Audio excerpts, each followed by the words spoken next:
Chaos reigned.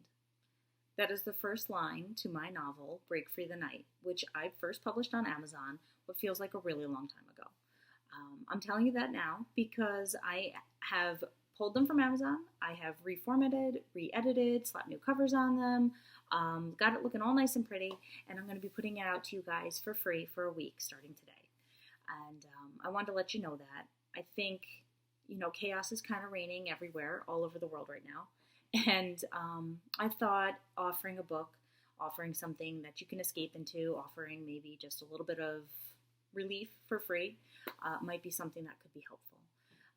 The book would be appropriate for anybody ages middle school up. I've had a lot of adult readers, and that seems to be most of my audience, but they're really young adult fiction books. Not inappropriate, so if you want your kids to read them, they're home from school, this would be an okay book to dive into, and I'm happy to take questions or anything from students.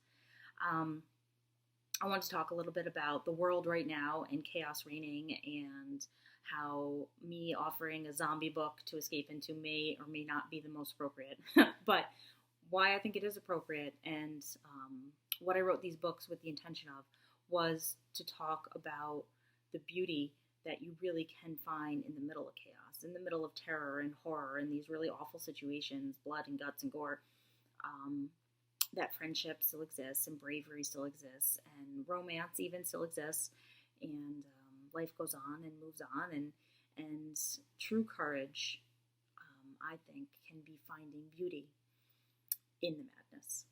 So I applaud anybody who can, and that's why I write these books, all the different kinds of horrible, scary books that I write, and that's why I wrote this one.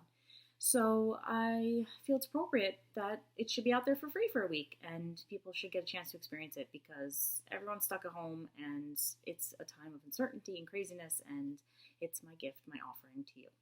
There will be a sequel. I am working on wrapping that one up, getting it all set and ready for you guys, getting it all cleaned up, same as I did for this one, and there will be a third, and they will all be out for free for a week when I first set them out, so that you guys can just have something to entertain yourselves with. I am going to read you the prologue. I'm reading it off my computer because the physical copy is still in the mail coming to me, but I'll read you the prologue, and if you like it, go out and get the book. It's free, might as well, right? The ebooks, obviously, I don't want to touch. Okay. Chaos reigned, as I said. It had for some time. Cars and buses and motorcycles all clogged the road, none moving, though people wishing they could. To go where? No one knew. Just out. In the daylight they came, the infected, out of the sewers, from underneath buses, rising from the gutters, swarming over trains and covering the tracks with their twitching bodies. Ants over anthills. Windows shattered. Doors cracked and splintered under the combined weight of hundreds of hungry men, women, and children with bleeding sores for mouth. The army came. They had to eventually. And the first people were barricaded, offered places to go.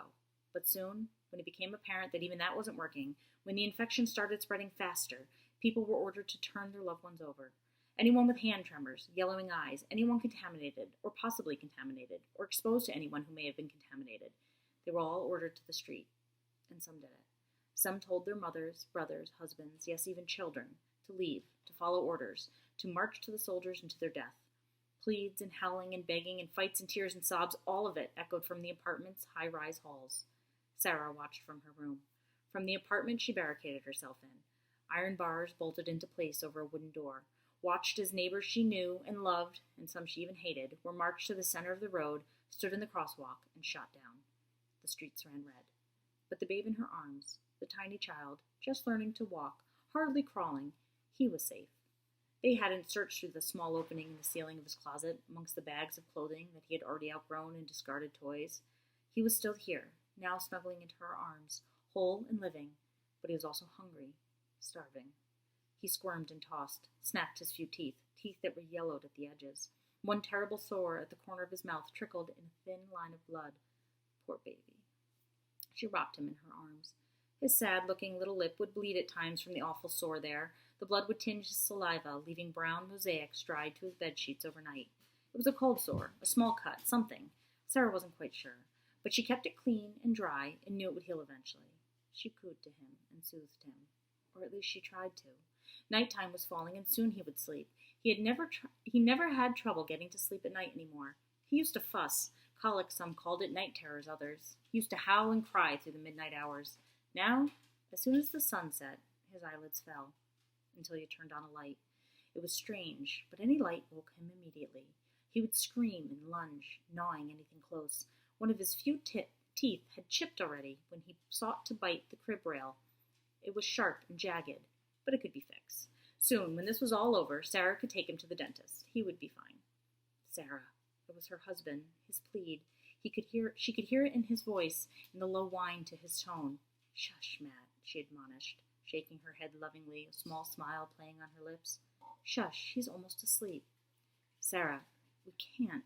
He's our son, our Noah. He's perfect. She'd hear no more of this. The sun slanted its last rays to the living room window. Already, the kitchen was cast in shadows.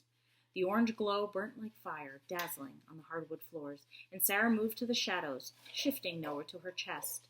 She felt his head fall drowsily on his shoulder, pink drool coating the skin there. A crash from the hallway sounded, loud and insistent. A body banged into their door. Sarah jumped, turning, and the last rays of a dying sun splashed across Noah's face. He shrieked, lifting his head before burying it, teeth first, into Sarah's neck. A strangled gasp was all she released. She fell backwards, losing her hold on Noah, who skittered across the hardwood and into the shadows, a trail of blood marking his path.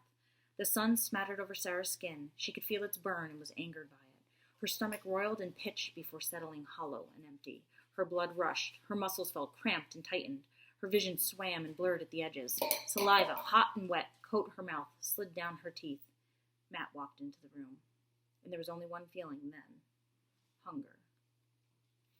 So that's the end of the prologue for Break Free the Night. As I said, out free now on ebook on Amazon. Go ahead and get yourself a copy. I hope you do. And please feel free to share if you know anybody out there who's looking for a good zombie story.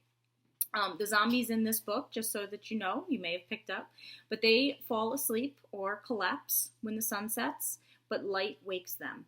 When I started looking into what kind of infection could maybe mimic some sort of zombie-like symptoms, I tried to stick more to something that would reflect on more of like the brain function, right? So I was looking at, what remains in the zombie world. What remains? They have hunger and they have anger. Sometimes they have huge adrenaline surges and can run really, really fast, which is terrible. And sometimes they're super slow, which is much more manageable. But what I was looking at was, if they had lost that frontal cortex functioning, right? If they had lost that reasoning, that the thinking, if they had lost that piece, but that back brain, that primitive brain really remained. If that had remained, how would they react, and what exactly kind of reactions might stay? That's my dog. So anyway, that's why they collapse when they go down, because they are just functioning off of that back brain and that more primitive brain. So I better go get my dog, and you better go get your book. And happy reading.